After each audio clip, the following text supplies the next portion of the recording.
I close the book and press it to my chest with a sigh as tears well in my eyes. I always get emotional when I finish a good book. There's something about reading a happily ever after that touches me so poignantly, and this book is no different.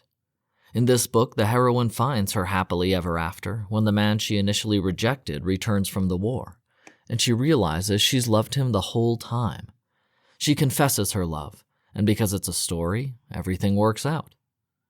He forgives her and accepts her love, and the book ends with them standing at the altar and declaring the permanence of their love to the entire world. Okay, that's a pretty typical storyline. I've read at least 100 books that end that way.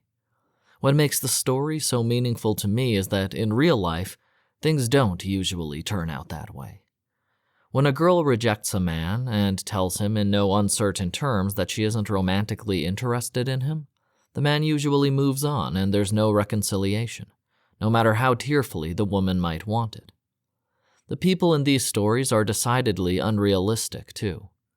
The men are always impossibly godlike, strong, brave, attractive, and dangerous to literally everyone but the heroine, who alone among the main characters gets to see his soft, gentle, vulnerable side.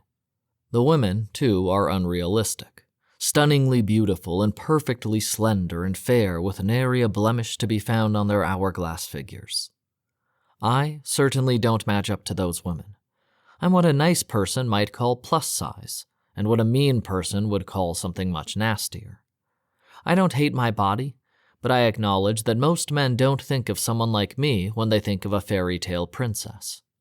That normally wouldn't be a problem. There are enough drunk and desperate men in the world that if I feel a need for physical contact, it's never very difficult to find someone willing to spend the night with me. It's a problem now, however.